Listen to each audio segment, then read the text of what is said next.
Et bonjour à toutes et à tous. Merci beaucoup d'être venus pour être avec nous. Alors, c'est le moment de commencer cette table dédiée aux questions de performance des archives. Il y a une modification du programme, je dois vous dire. La modération sera faite par Marion Belloir de l'INACHA. Alors moi, j'ai un grand plaisir de présenter Marion, ma collègue de travail, qui a accepté cette difficile tâche avec un grand cœur. Et j'ai aussi les plaisirs de partager ces colloques avec elle.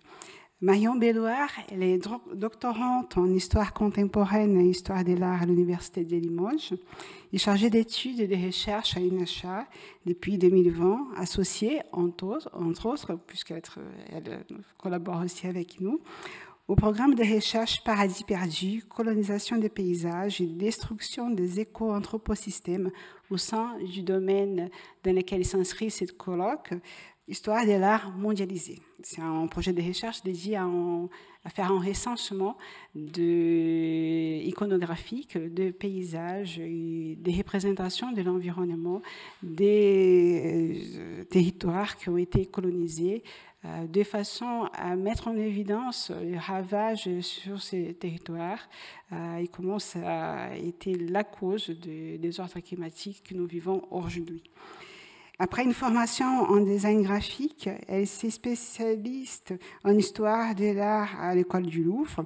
Au cours d'une année d'échange Erasmus à l'université de Glasgow, en 2018-2019, elle s'oriente ses recherches vers la relation entre l'art et la science au XVIIIe et XIXe siècle.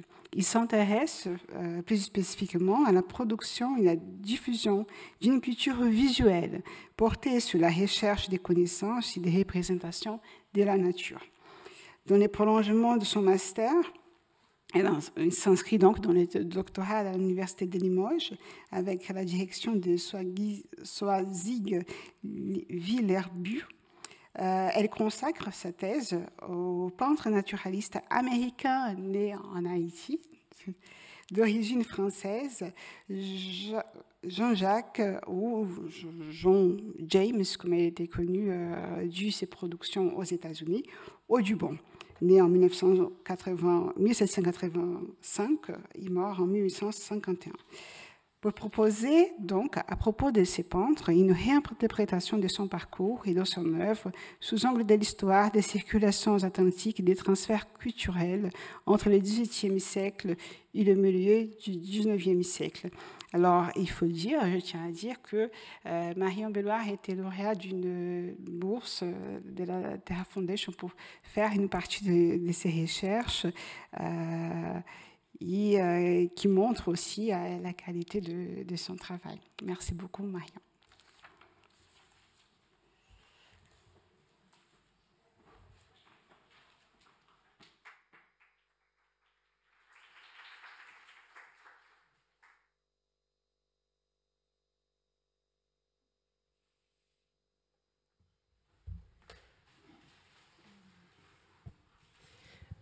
Merci beaucoup, Viviane, effectivement pour cette très belle introduction de mon parcours. Je ne m'y attendais pas. Bonjour à toutes et tous. Bienvenue à celles et ceux qui nous rejoignent. Donc, effectivement, Eurydice Zaitana-Kala n'étant effectivement pas en mesure de nous rejoindre aujourd'hui, je vais très modestement assurer la modération de cette première session pour l'après-midi, performer les archives. Donc je remercie encore une fois chaleureusement Viviane pour sa confiance et pour l'inspiration qu'elle éveille chez nous, ses collègues, chaque jour. C'est un grand plaisir de participer à cette discussion collective et je félicite les chercheurs, les chercheuses, les artistes pour leurs interventions ce matin. Passionnante qui annonce un colloque très riche autour de la performativité noire. Donc, je vais inviter nos invités à venir me rejoindre. Il faut que j'active.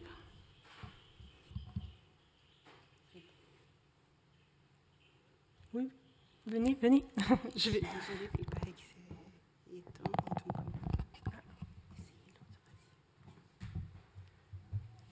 Est-ce que c'est mieux ici? Non. Est-ce qu'il faut prendre les autres?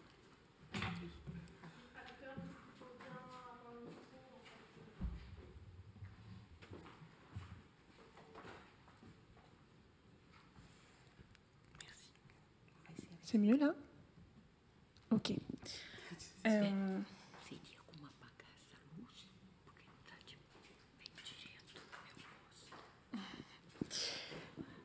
Donc, avant de présenter nos invités, je me permets de leur préciser que, hélas, je ne suis pas lusophone. Je ne parle pas votre belle langue qu'est le portugais. Donc, je vous prie de m'excuser d'avance parce qu'il est probable que j'écorche vos noms et vos intitulés. Voilà.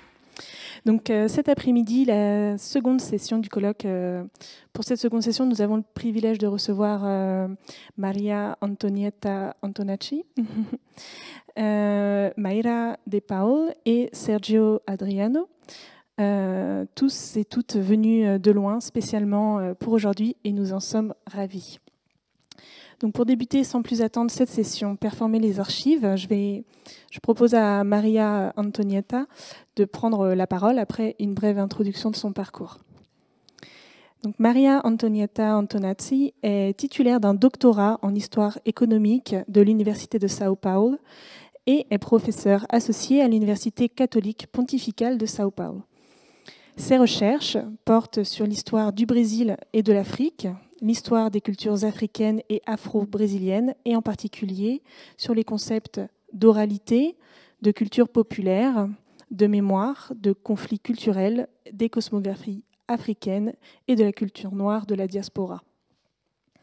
Avec des recherches sur les peuples africains et afro-diasporiques, elle a organisé et coordonne le Centre d'études culturelles africaines et diasporiques à l'Université catholique pontificale de São Paulo.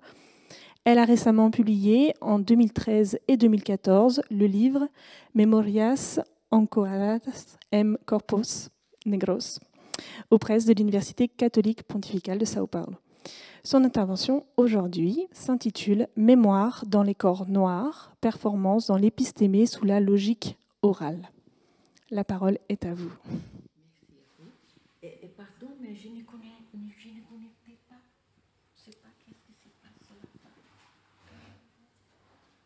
Je ne sais pas. Ça ne pas? Non.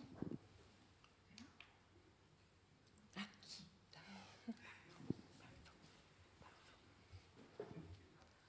Je pense qu'il va falloir prendre le micro. D'accord. Et c'est qui? Non, c'est lui. Ah, d'accord, ça va. Bon, je vais parler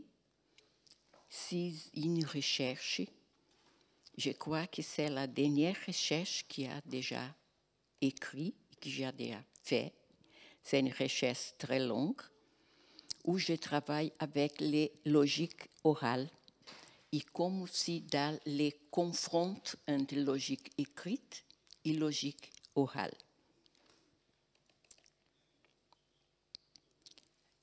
Malheureusement, la personne qui a été chargée de faire la traduction, elle n'est pas faire la traduction. Seulement le dimanche que je suis, qu'elle n'est pas faire, j'ai fait tout de suite une autre façon de traduction. J'ai passé le dimanche, il est là dans la deuxième et la seconde faire travaillant sur ça, mais j'ai pensé que c'est meilleur de présenter en français et je vais me débrouiller de la meilleure façon possible, d'accord?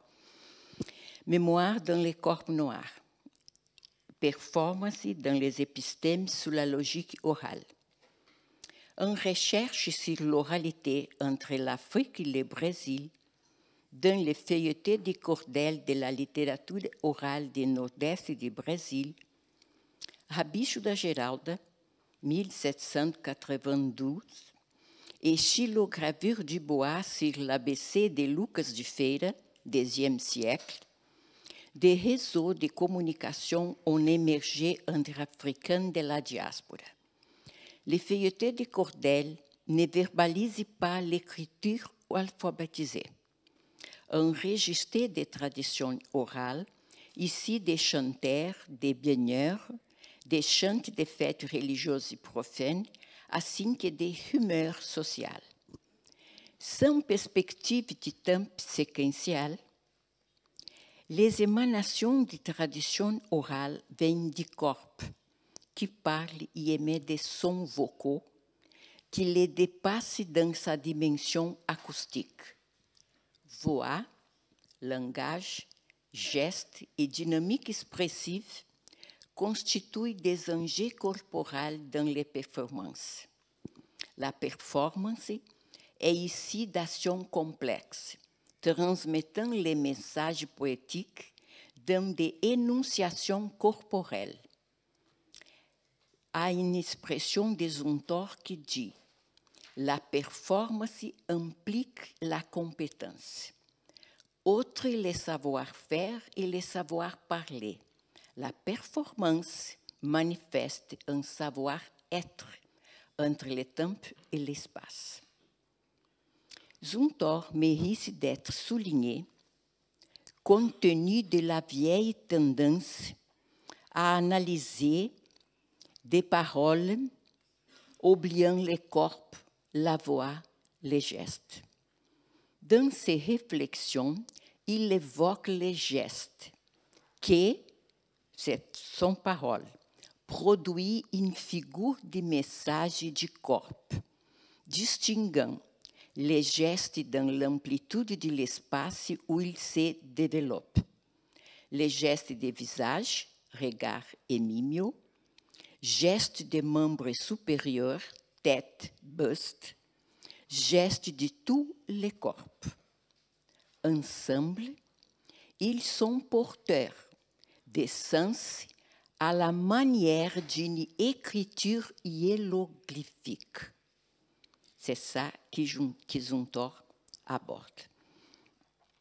Les poétiques orales des maîtrises africaines sauvegardent des lieux de mémoire et de production de savoir dans les inscriptions corporelles, témoignant d'usage du mot étranger au statut d'écriture lettrée, avec une approche occidentale.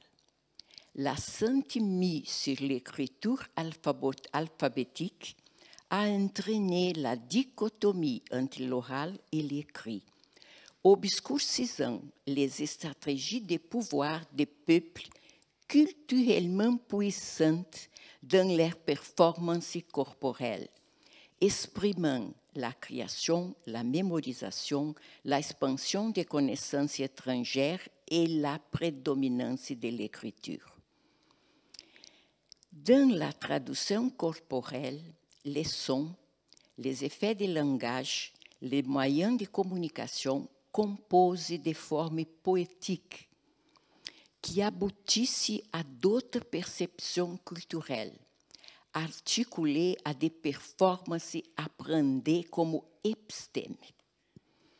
Atteint aux mémoires et au savoir des natifs de Mésoamérique et des Andes, l'anthropologue Diana Taylor a soutenu que si nous apprenons et transmettons les savoirs par des actions incarnées, médiatisant les cultures et les options, les performances fonctionnent comme une épistémologie, une forme de savoir et non un simple objet d'analyse.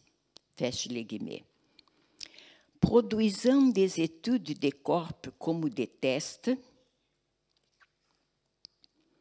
transmettant des informations de la mémoire, d'identité, de l'émotion et d'amplier encore sa force dans les cognitions corporelles, éphémères et sans archivage, ouvertes aux configurations du répertoire. Et elle disait ça. Les différents systèmes de transmission permettent différentes manières de connaître et d'être au monde.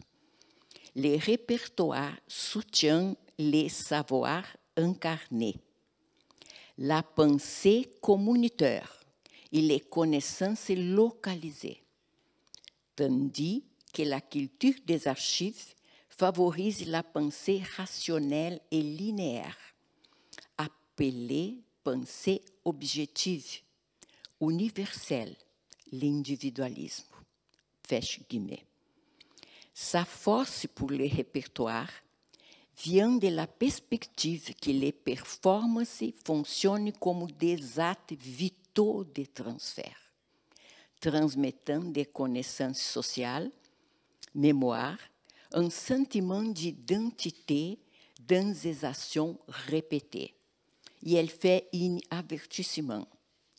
Je crois qu'il est impératif de continuer à réinterroger les relations entre les performances incarnées et la production de connaissances, là où l'écriture se constitue comme une garantie absolue de l'existence même. Feche les guillemets. Sans rechercher et produire réflexion au-delà des sources écrites, des collections et des archives, piliers des professionnels des sciences sociales, on apprend peu sur la mémoire vivante, les récits et les sagesses des personnes socialisées dans les cultures orales.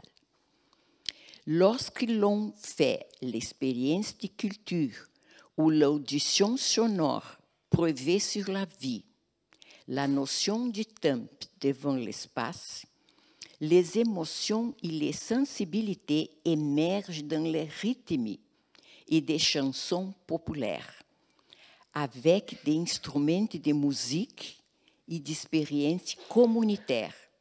Nous rappelons les formulations de Raymond Williams. Il disait, en 1961, il semble clair que le rythme est un moyen de transmettre la description d'expérience de telle manière que l'expérience est recréée chez la personne qui la recevra, mais pas simplement comme une abstraction ou une émotion, mais comme un effet physique dans l'organisme, dans le sang, dans le corps, dans la respiration, dans le schéma physique du cerveau. Un moyen de transmettre notre expérience si puissante que l'expérience peut littéralement être vécue par d'autres. Ferme les guillemets. Sans abstraction, avec des effets physiques sur l'organisme, déployés dans ces organes, impactant la circulation sanguine, la respiration, les ondes cérébrales, la puissance rythmique atteint des formes de transmission dans des expériences revivifiées. Nous sommes face à une pensée en action, produisant et transmettant dans une attitude rythmée. Pour Muniz Sodré, spécialiste de culture africaine au Brésil, il disait « En tant que manière de penser le monde, le rythme musical implique une intelligibilité du monde, capable de conduire au sentiment, de constituer le temps comme il constitue la connaissance. » Feche guillemets. Reliant les questions rythmiques à la vie communautaire africaine, le philosophe Zugès Gilles traduit le langage corporel, les liens qui unissent tous les membres dans un corps communautaire, associant l'énergie orale au système symbolique, à la perception cosmique quand, il disait, chaque corps individuel, moment, fragment du corps communautaire, compose et analyse ces rythmes, se laissant traverser par les rythmes de tous les autres. il y a les médiums où circulent les significants flottants, reliant les puissances singulières à celles du groupe, transmettant les énergies des animaux aux hommes, des hommes à la terre et au ciel. Sa dynamique implique toutes les présences des univers. Feche les guillemets.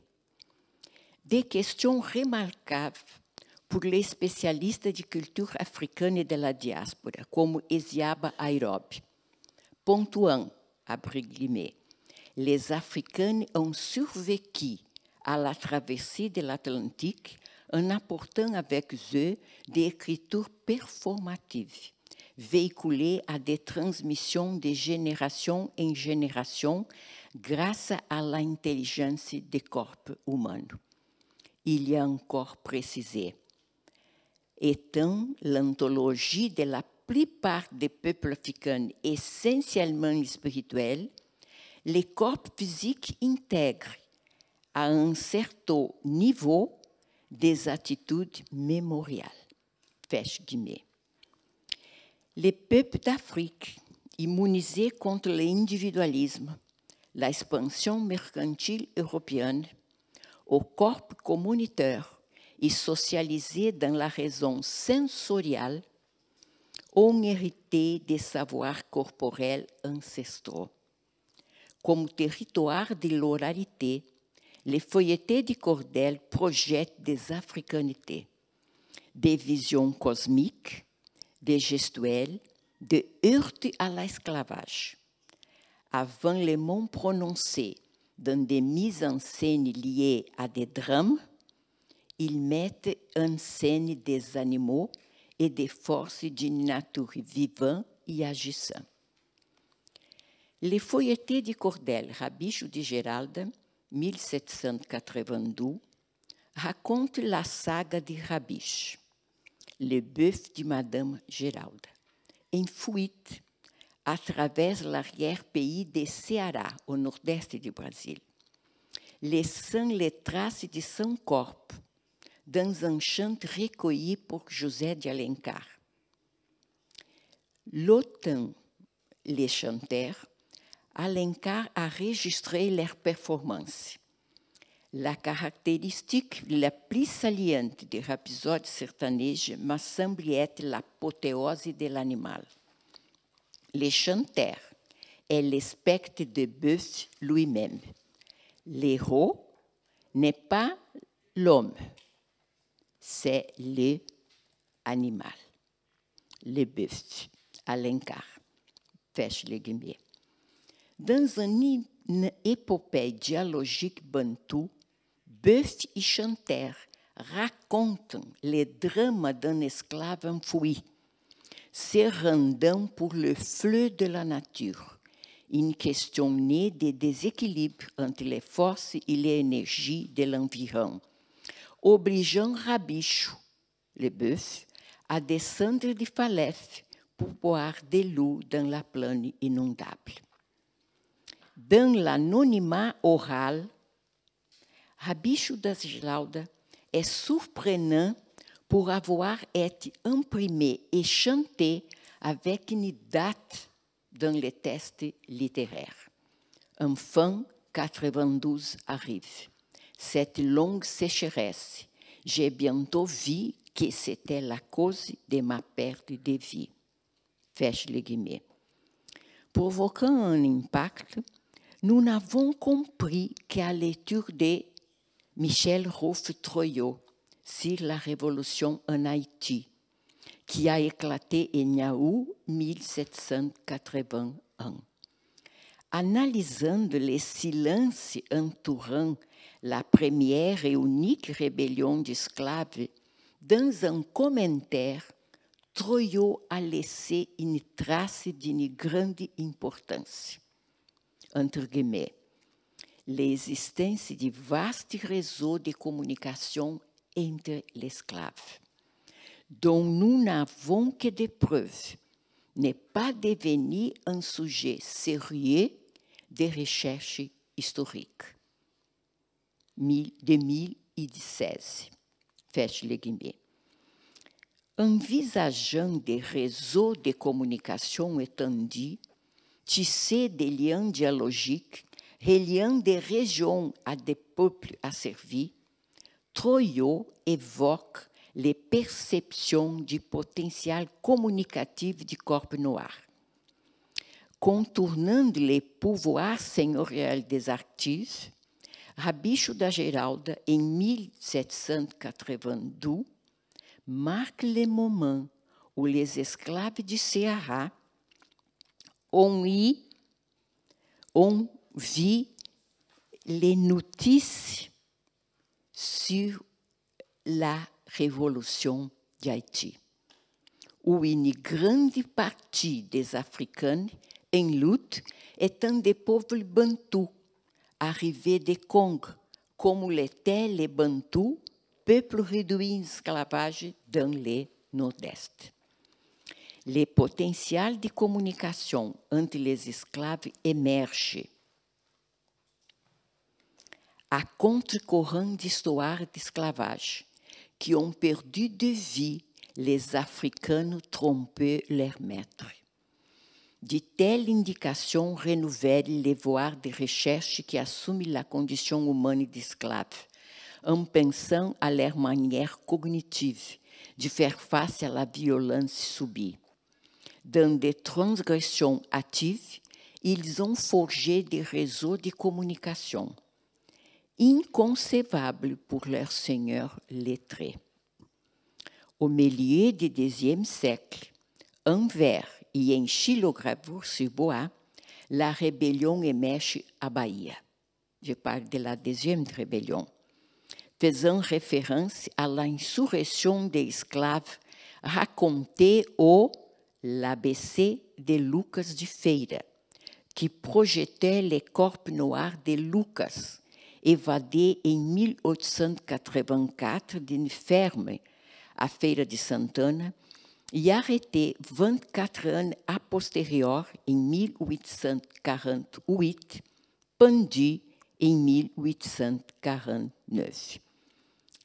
Plus d'un siècle à peu près, en 1967, sa gravure sur bois a été incluse dans un mural de la gare routière de Feira de Santana pour le sculpteur bayonnaise Lênio Braga. Des ans plus tard, en 1969, il inspire les films classiques d'un autre bayonnais, Glauber Rocha.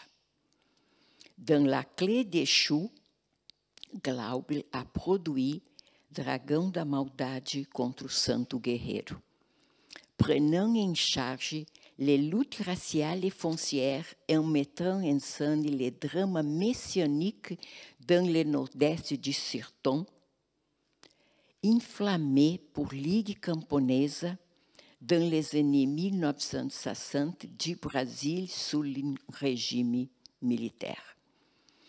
Dans une métaphore visuelle, ressource du truc de logique orale, pour représenter sans abstraction, c'est de Mamous Diagne, étudieuse de la tradition orale en Afrique, les xylographes recourent à des symboles associant cosme, corps, culture.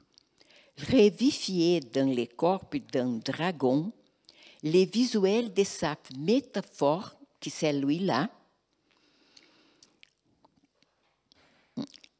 permet de voir comment des peuples asservis ont résisté dans leur langue, s'élevant dans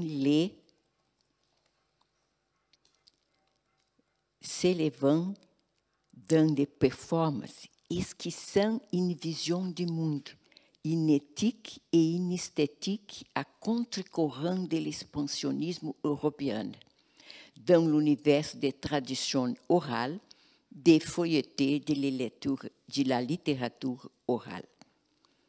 Les corps de Luc représentent un être hybride. Posture humaine, main avec outils de travail, une métaphore associée à des corps d'animaux de la terre, de l'eau, de l'air et du feu, éléments de la condition humaine. Avec la queue d'un scorpion, un animal de la terre, le dos d'un serpent, l'eau, la tête d'un oiseau, l'air, en lançant des paroles de fée dans l'air, il y a été transfiguré. Dans la métamorphose du dragon, il a combiné les règnes minéral, végétal, animal, humain, traduisant la cosmologie africaine avec des corps d'animaux. Les clairs obscurs mettent en distinct en valeur les corps noirs rebelles, fumés avec des paroles de feu, garantie des ailes transparentes de sa liberté. Sculpté sur la couverture d'ABC de Lucas de Feira, il révèle un Africain face aux pratiques du racisme, de l'art, d'éthique et d'esthétique dans les performances. Comme une métaphore visuelle, son corps est à contre-courant des idéaux européens.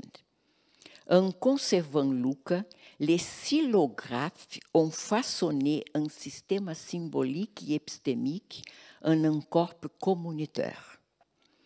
Corps conçu dans la philosophie proverbiale, comme un proverbe bambara et peu qui circule chez Rampateba. Le peuple de la personne est innombrable dans la personne. Fermez les guillemets. Énonçant à rebord de l'abstraction les sens communautaires des cultures noires.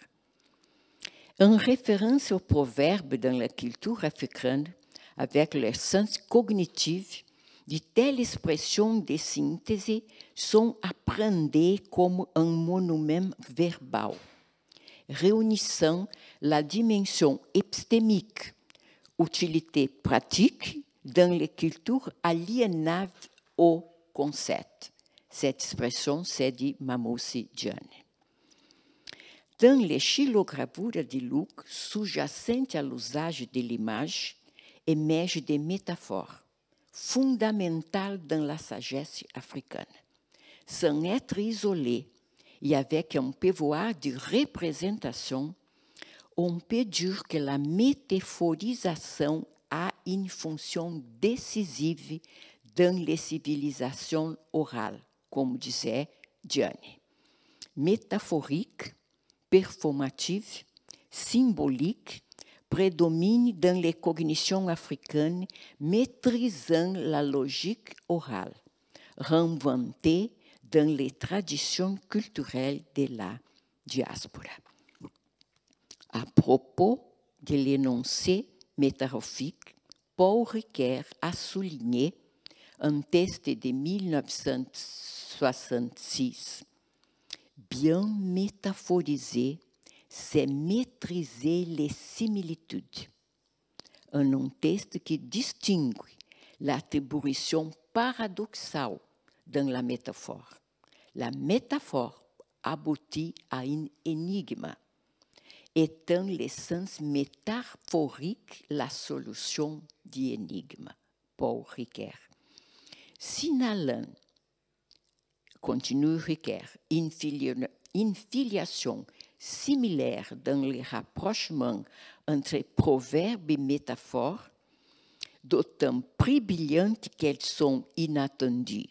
Il configure la métaphore comme une capacité, un talent de penser. En présentant une idée sous les signes d'une autre idée plus évidente, mieux connue, la métaphore marque les interactions en langage figuré. La métaphore recouvre non seulement les soi-disant figures, mais la perspective de réorganiser la vision des choses, disait Ricoeur. D'où la mêlée métaphorique était une vision avec un sens, un pouvoir symbolique pour redécrire la réalité au-delà du langage. Impliquant l'essence de la condition humaine, les Africains interrogent l'incorporel et les abstractions de la pensée littéraire, transmettant les connaissances dans des actions incarnées, des performances dans les épistèmes palpitants, face à la raison et à les connaissances incorporelles, alors que les sens et les usages des corps subissaient des transformations dans la civilisation occidentale. Pour Francis Yates, les peuples de culture noire, considérés comme primitifs, sans art, sans écriture, sans histoire, on commence à questionner la raison graphique occidentale à la lumière de la logique orale, pluralisant la raison et les savoirs, valorisant la condition humaine. Rationnement par énigme, charade, scénario, la sagesse des peuples en logique orale atteint des configurations plastiques. Sans hasard, Mamoussy Dieng considère que le trait essentiel de l'oralité vient d'être l'idée virtuellement saine, spectacle. En abordant la régence du drame du savoir dans son développement continu dans les cultures orales, comme la dramatisation d'idées, constitue une nécessité, fournit un mode d'exposition, de valorisation du savoir, un moyen efficace de son archivage. Feche les guillemets. Il s'encarte des sens de l'archive en Occident. Sans la même substance, ni les mêmes contours, il insère les corps comme archives vivantes et les savoirs africains dans l'archéologie des savoirs oraux. Ça, c'est Diagne. 5 instances du livre Shoah, figuration, métaphore, image, se conjuguent pour soutenir la fonction du domaine de l'imagerie, fondamentale dans la cognition, la transmission, la actualisation des cultures orales africaines. Renforçant l'enjeu du recours au concret, image, métaphore, pour dire l'abstrait, facteur décisif dans les savoirs étrangers au concept, il caractérise l'absence de parole ou du graphisme, renforçant l'acte oral des mises en scène du corps. Éphémère et fugace, il fait place aux images, matérialisant les représentations du réel en métaphore, analogie, proverbe, symbole correspondant aux images. La lettre, représentation de la représentation, constitue une abstraction. L'oral vient de l'énonciation des puissances des corps dans un acte performatif. Et c'est difficile de décoloniser, comme nous avons vu, la performance des... Merci.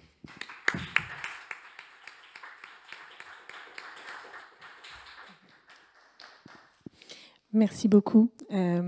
Merci, Antonietta, Maria Antonietta. On va passer maintenant la parole à Mayra De Paul, puisqu'il nous reste encore du temps.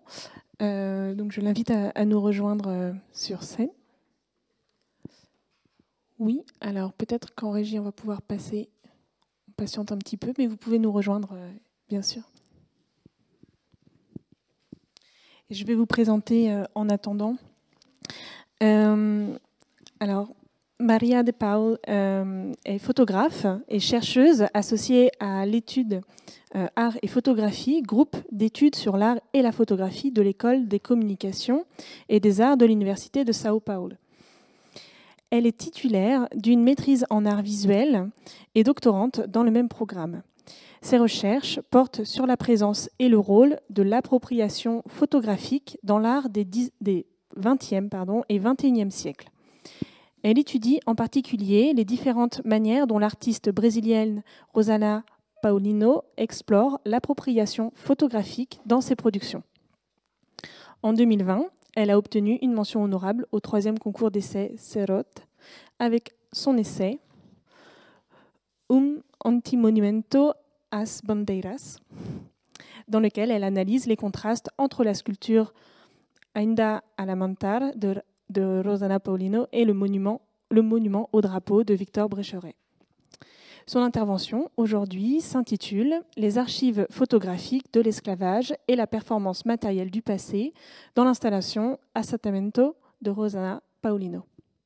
Merci beaucoup.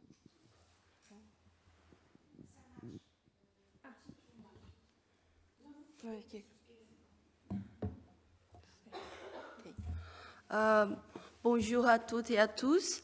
Je m'appelle Maíra de Paula, je suis doctorante à l'Université de São Paulo sous la direction du professeur Tadeu Chiarelli et avec la subvention de la Fondation CAPES Brésil. Avant tout, je remercie l'Institut national d'histoire de l'art pour subventionner mon voyage à Paris. Je remercie aussi l'organisation du colloque, surtout à Elsa et à Viviane Braga. Je suis très heureuse d'être là et d'avoir la possibilité de débattre des questions assez capitales dans un colloque qui a réuni des études tellement plurielles. Je suis sûre que ces 2 jours-là seront très importants pour ma recherche. Je vous remercie d'avance. Mon exposé est divisé en 5 parties.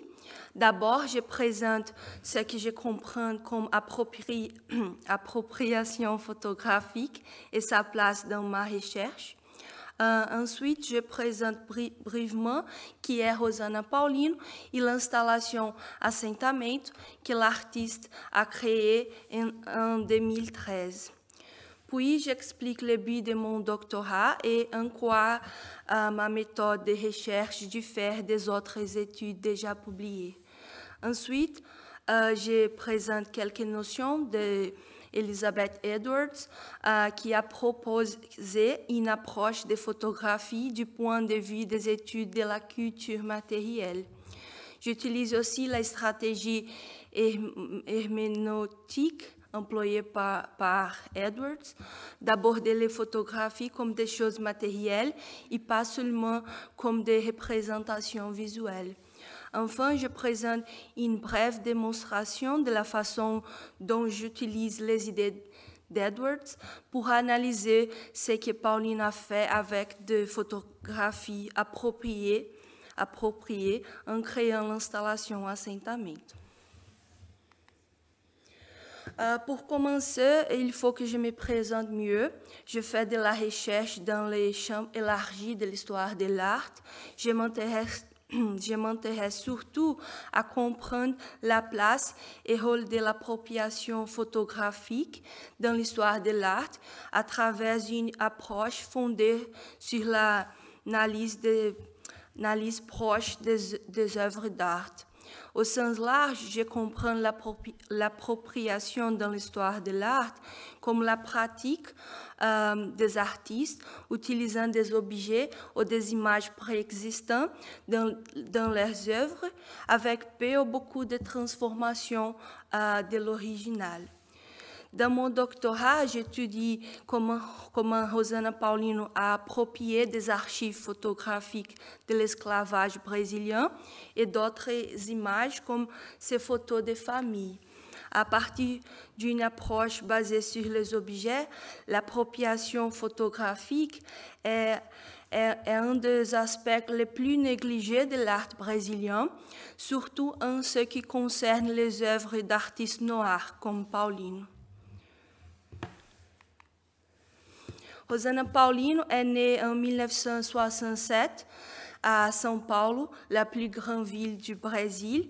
Dans ses travaux artistiques, Paulino a débattu la place de la population noire, en particulier des femmes, dans la société brésilienne et les conséquences de l'esclavage et du racisme au Brésil. Paulino a été le premier artiste brésilien à approprier des archives photographiques de l'esclavage au Brésil. À travers son travail artistique et les conférences qu'elle a déjà présentées, Paulino a stimulé la circulation de ces photos et les débats critiques sur leur rôle dans l'histoire du pays, du Brésil. Dans cet exposé en particulier, j'examine comment Paulino a approprié 3 photos d'une esclave noire qui ont été prises par Auguste Stoll, un photographe brésilien d'origine française qui a vécu à Rio de Janeiro, au Brésil.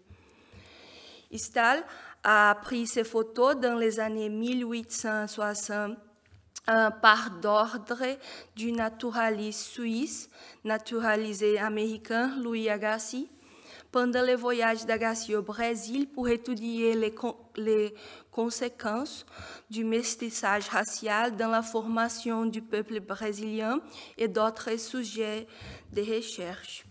Vers 2010, Paulino a trouvé ces 3 images dans le livre intitulé O Negro na Fotografia Brasileira do Século XIX ou Le Noir dans la photographie brésilienne du XIXe siècle, publié par Georges Yermakov en 2004. C'était la première fois que telle photographie était diffusée publiquement au Brésil. Le titre de mon exposé est « Les archives photographiques de l'esclavage et la performance matérielle du passé dans l'installation Assentamento de Rosana Paulino ». J'ai choisi de ne pas traduire le nom assentamento parce que c'est un mot avec plusieurs sens en portugais. Mais je vous explique le dessin que Paulino a mis en évidence dans les projets qu'elle a écrit avant de réaliser l'installation. Selon Paulino, assentamento signifie s'installer dans un lieu et un être ou objet où repose l'énergie sacrée de toute entité religieuse afro-brésilienne. Paulino s'il vous plaît. Paulino a choisi ce nom parce que dans l'installation, elle avait l'intention de proposer un autre regard sur le cycle économique dans l'histoire du Brésil. Je la cite, d'un point de vue noir et féminin, fin de citation. L'installation Assentamento aborde exactement les premiers moments de cette histoire.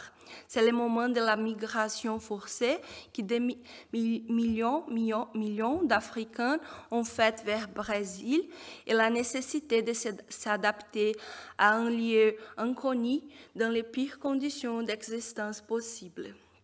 Au XIXe siècle, Louis Agassiz a fait usage de ces photos pour corroborer ses théories sur l'infériorité de la race noire. Dans Assentamento, Paulino a approprié ces images pour célébrer la contribution des Africains et de leurs descendants à la formation du Brésil, malgré tous les défis. Le but de mon exposé n'est pas d'analyser l'esclavage au Brésil, ni d'aborder Assentamento comme une sorte d'illustration de ces faits historiques, ni même de mettre en évidence encore une fois la dimension politique du thème de l'installation. Bien que je sois d'accord pour prendre en compte la dimension politique du thème d'assentamento, il y a déjà beaucoup d'études publiées à ce sujet. Donc, dans ma recherche, j'analyse les œuvres de Paulino d'autres points de vue. Et à cause de ça, je pose d'autres types de questions tout aussi politiques. Dans ma recherche, j'utilise une méthode basée sur l'objet avec laquelle je développe une analyse rapprochée des configurations matérielles et des présentations des œuvres de Paulino avec des photographies appropriées. Mon but est de comprendre comment Paulino a transformé dessins, usages sociaux et performances matérielles et affectives de ces photographies appropriées. Je vais aussi montrer comment, en faisant ça, Paulino a réussi à faire avancer la reconnaissance de la contribution des femmes noires à l'histoire du Brésil. Ma méthode de recherche est basée sur un cadre théorique et méthodologique multidisciplinaire qui est composé de travaux de Saidiya Hartman, Elizabeth Edwards, Eva Lamboa et d'autres. Aujourd'hui, je parle exclusivement de quelques notions développées par Elizabeth Edwards que j'utilise dans ma recherche. Dans ses études, Elizabeth Edwards a exploré l'importance d'aborder les photographies non seulement comme une représentation visuelle, mais aussi comme des objets physiques qui existent dans le temps et l'espace. Elle propose qu'en plus d'analyser les contenus des photographies, on doit également analyser les formes matérielles de ces photographies et la manière dont elles sont présentées. Parce que ces configurations sont des résultats des choix faits pour les gens qui les ont créées. Pour Edwards, ces choix techniques et physiques sont rarement aléatoires, même s'ils ne sont pas pleinement articulés. Dans ma recherche, en employant cette méthodologie, j'ai identifié qu'il faut comparer Assentamento avec Booster, le plus célèbre autoportrait lithographique de Robert Rauschenberg, qu'il a créé en 1967, la même année de naissance de Paulino. C'est de la coïncidence, mais même si Paulino n'avait jamais déclaré cette connexion que je propose entre Booster et Assentamento, je considère que les configurations matérielles et des présentations des travaux, aussi comme les stratégies créatives explorées pour les deux artistes, sont des évidences de genre de conversation critique que Paulino a établi avec les canons d'art occidental et ses lacunes primordiales. Enfin, je présente brièvement les points de contact entre les configurations matérielles de présentation des œuvres et leur mode de production. À la première place, l'appropriation photographique est centrale dans les deux œuvres. À la deuxième place, les deux artistes ont exploré plus d'une technique de gravure pour reproduire les images appropriées dans les œuvres. À troisième place, les œuvres sont presque de la même taille, comme on peut voir. À la quatrième place, Paulino fait référence au travail de Rauschenberg en divisant la photographie de la femme noire en plusieurs parties.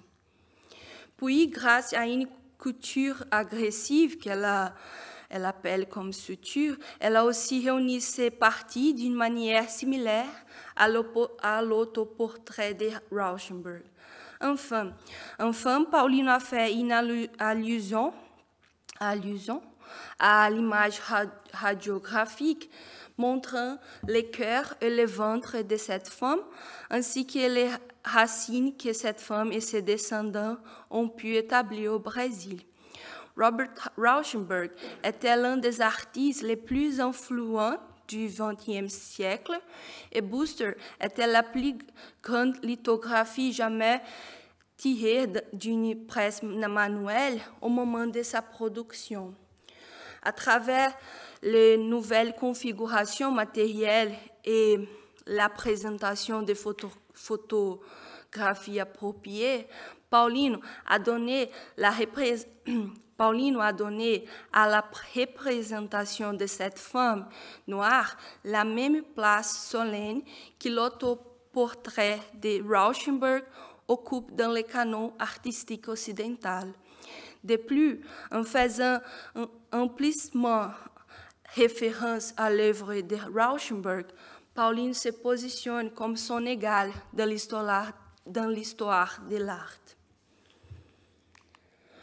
J'aimerais terminer cet exposé en parlant que j'espère que mon étude sur l'appropriation à la pratique de Paulino avait mis en lumière un cas particulier d'entre les diverses manières dont les artistes du monde entier confrontent les archives photographiques de l'esclavage. Il faut que les historiens et les historiennes et les historiens de l'art réalisent des efforts pour développer des stratégies convenables pour élaborer une connaissance globale de ces productions artistiques aussi diverses, sans mépriser leur singularité. Je serai ravie d'entendre vos considérations et je répondrai avec plaisir à vos questions. Merci beaucoup.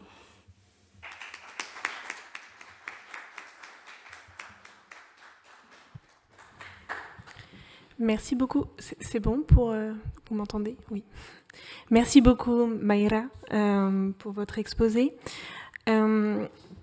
Pour continuer, alors, Sergio Adriano nous a fait tout à l'heure, à 14h, l'honneur de la reconstitution d'une performance pour ce colloque, Descolonizar Corpos.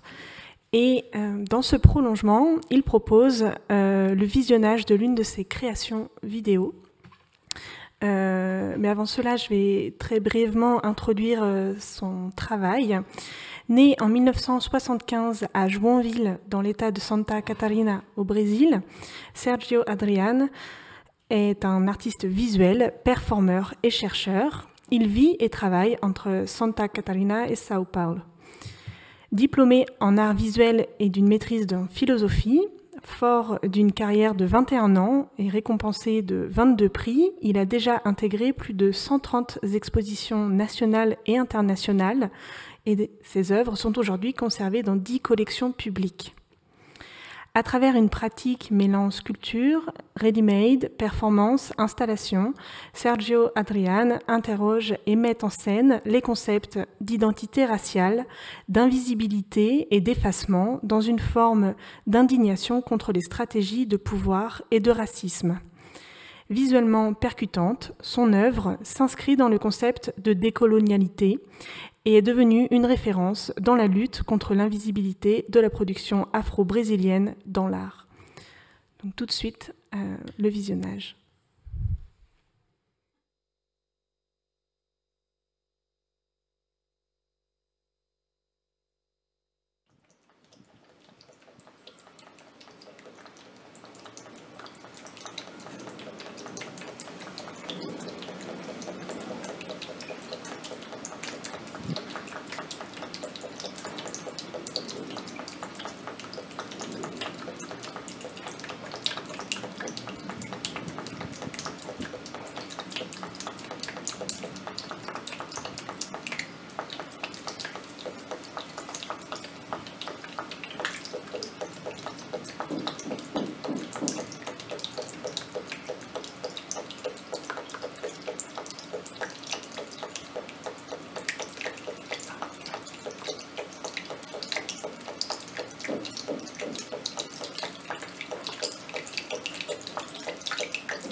Merci beaucoup.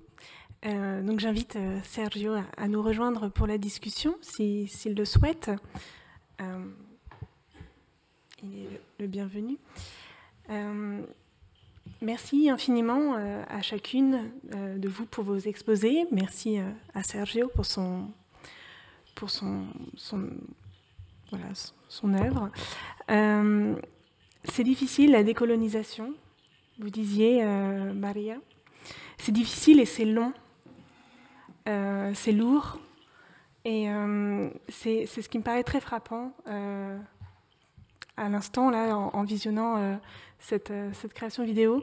C'est peut-être effectivement ce lien avec le processus de conservation, d'archivage, de production de documents et cette disparition qui est intrinsèque aussi, enfin la question de la disparition. Voilà, alors peut-être que ça peut vous faire réagir, sinon évidemment on va prendre également les questions du public s'il y en a. Voilà, je propose à chacun et chacune de s'exprimer. N'hésitez pas, il y aura un micro qui pourra passer. Autrement, voilà, peut-être que ces réflexions vous inspirent. Alors, je peux parler. Oui. Pour moi, Peut-être que vous voulez un casque, Maria. Je n'écoutais pas. Ah, d'accord. Pour moi, la performance de Serge Odiane... Ah, pardon. Ah, d'accord. Pour moi, la performance de Serge Odiane a été très forte parce qu'il a montré la grande difficulté de se voir libre de la décolonisation. Même qu'il montre que les S, c'est un problème et qu'il a quitté les S, la décolonisation continue à être une tâche très, très difficile. Et j'ai pensé que, dans la recherche que j'ai faite, que j'ai présentée, le problème de la décolonisation, c'est de comprendre qu'il a une logique orale qui est très forte et qui peut-être presque la moitié de la population du monde s'expresse pour la logique orale. Mais de toute façon, la logique écrite continue à être dominante et colonisateur. Il fait la colonisation. C'est ça que je pensais.